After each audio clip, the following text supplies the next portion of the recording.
Once upon a time, in a vibrant village nestled between lush green hills and flowing rivers, the women of the community were known for their strength, resilience, and unwavering spirit. Among them was Amina, a woman whose beauty was surpassed only by her kindness. The village thrived on the principles of unity and love, where laughter echoed through the air and the scent of blooming flowers filled the fields. The women would gather each evening to share stories, weaving tales of their ancestors and the wisdom they had passed down. However, tales from distant lands began to circulate, whispering of white men who came bearing gifts, promising a life of prosperity and happiness. These men, they said, were saviors, capable of bringing wealth, education, and a brighter future to those who welcomed them. The stories were captivating, painting vivid pictures of lavish homes, abundant food, and lives free from the struggles that burdened their daily existence. Many women, enchanted by the dreams of a better life, began to see these foreign men as their heroes. They believed that by marrying a white man, they could escape the hardships of their lives and find solace in a new world. Women like Fatima, a skilled weaver, dreamt of a life where her artistry would be appreciated and rewarded, while Zuri, a talented herbal practitioner, longed for the chance to share her knowledge with a broader audience. Each woman envisioned a future filled with possibility, believing that these men could be their ticket to a new life. Amina, too, fell under the spell of these tales. When a white man named William arrived in the village, he presented himself as a gentleman, charming the villagers with his eloquent words and flashy gifts. He brought exotic items, silks, spices, and trinkets that dazzled the eyes of all who saw them. He courted Amina with sweet promises of love, a life filled with abundance, and a home that would be a sanctuary for her spirit. Overwhelmed by hope and desire, Amina accepted his proposal, believing she was destined for a fairy tale life. At first, life with William was filled with wonder. They danced under the stars, and he shared stories of distant lands, captivating Amina with tales of adventure and excitement. He introduced her to new customs and ways of life, and she felt lucky to have him by her side. The villagers celebrated their union, believing it to be a bridge between cultures and a symbol of progress.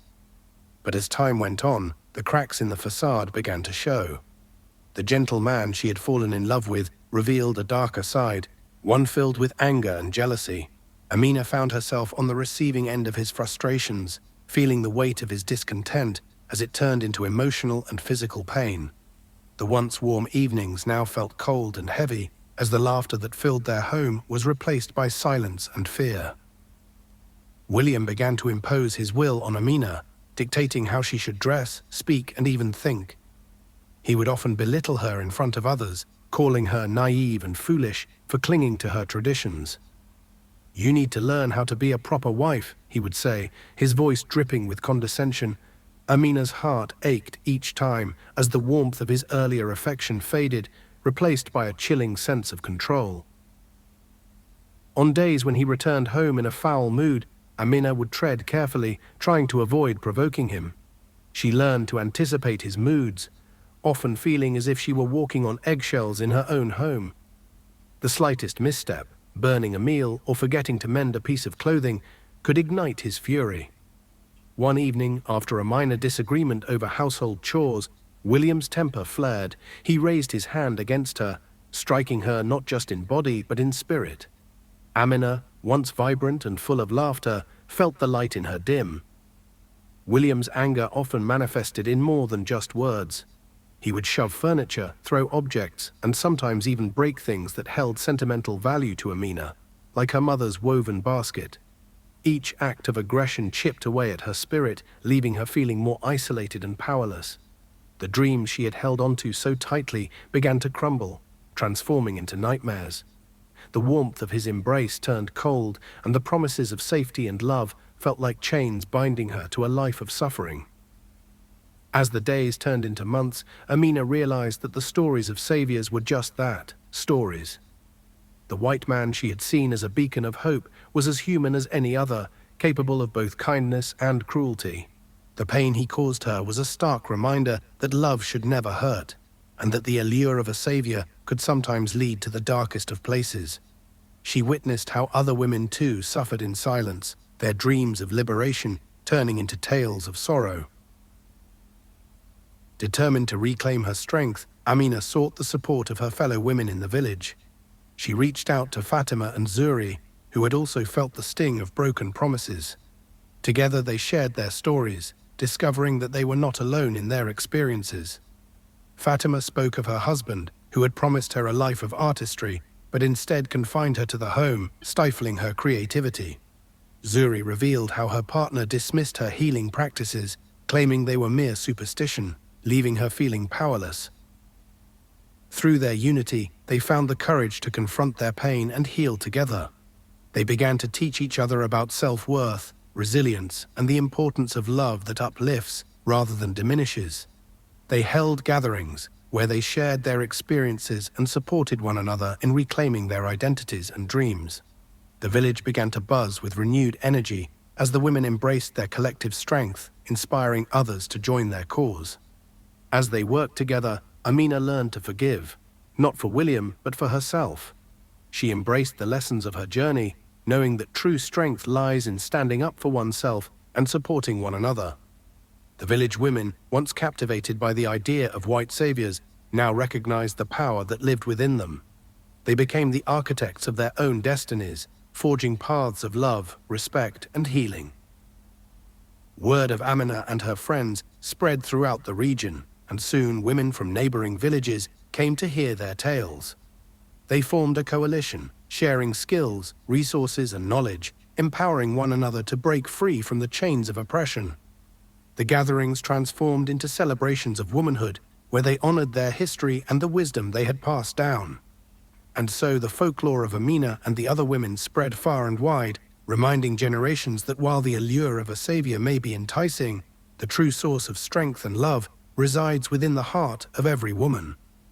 Their legacy became a beacon of hope, illuminating the path for those who sought to reclaim their power and rewrite their stories. The village thrived, not just as a community, but as a symbol of resilience and unity, where women stood together, unafraid to pursue their dreams and create a future filled with promise. As Amina and the women of the village began their journey of healing and empowerment, the transformation was profound and multifaceted. They organized regular gatherings under the ancient baobab tree, a symbol of strength and endurance in their community. The tree stood tall, its branches sprawling wide, offering shelter and shade, a fitting backdrop for the women as they forged new bonds and shared their stories. During these gatherings, Amina would often recount her experiences with William, not just to share her pain, but to help others understand the complexities of love and control. She spoke of the days when she would wake up with a heavy heart, dreading the moments when William would return home. She described how his anger could erupt like a storm, unpredictable and fierce, leaving her feeling small and powerless. The women listened intently, nodding in understanding as they recognized the echoes of their own struggles in her words. Fatima shared her own story of confinement. Once a vibrant weaver whose artwork was celebrated in the village, she found herself isolated, her husband demanding that she focus solely on household chores. "He said my weaving was a waste of time," she lamented, her voice trembling. "But it was my passion, my voice. I felt like I had lost a part of myself." Through their shared experiences, the women began to realize that their identities had been stifled, and they vowed to reclaim their voices. Zuri, the herbalist, introduced the group to traditional healing practices. She brought herbs and roots from the forest, teaching the women not only about their healing properties, but also about the spiritual connection they had with the earth. "These plants have stories too," Zuri explained. "They remind us of our strength and resilience. Just like us, they grow despite the challenges they face." She went on to share the strong connections between herbal medicine and the Bible, quoting Revelations 22:2, "And the leaves of the tree are for the healing of the nations." As the women learned about the medicinal properties of the plants, they also began to understand the importance of nurturing their own spirits and well-being. The gatherings soon evolved into workshops where the women engaged in various activities. They painted, danced, and sang songs that celebrated their heritage, reclaiming their cultural identity with each stroke of the brush and every note sung. With each gathering, the laughter returned, filling the air with a sense of joy that had been absent for so long. One day, as the sun set behind the hills, casting a golden hue over the village, Amina proposed an idea that would change everything.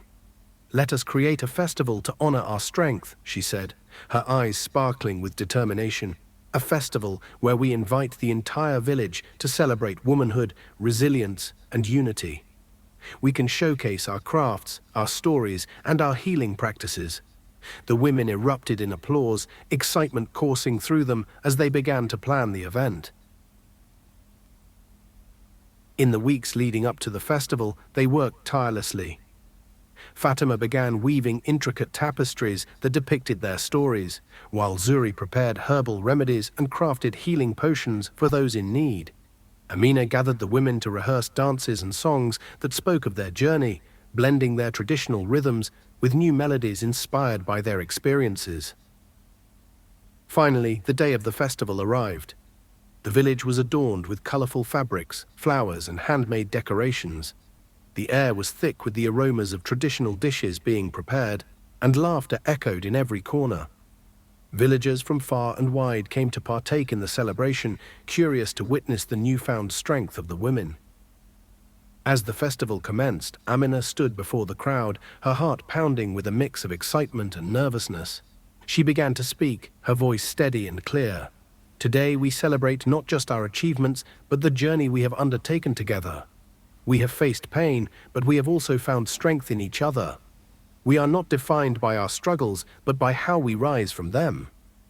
The crowd erupted in cheers, and the women joined in a dance that symbolized their unity.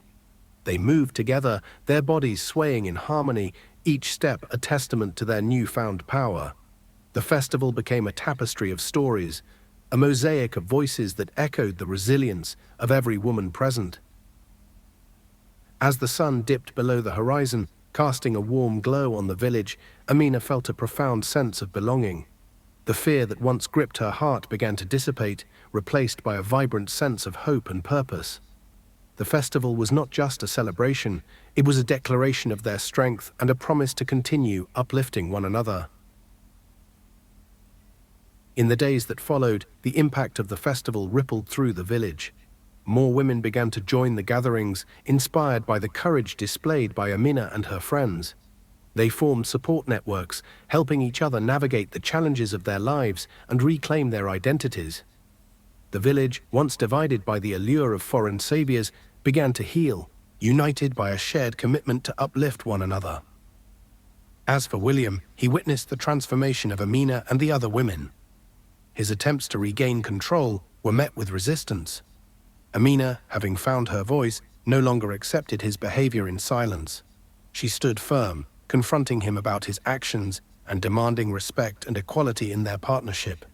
Slowly, the power dynamics shifted, and William found himself on the outskirts of their vibrant community, realizing that the love he once took for granted had blossomed into something far greater than he could comprehend. Amina's journey became a beacon of hope for women everywhere, a reminder that true strength lies not in the hands of a savior, but within themselves.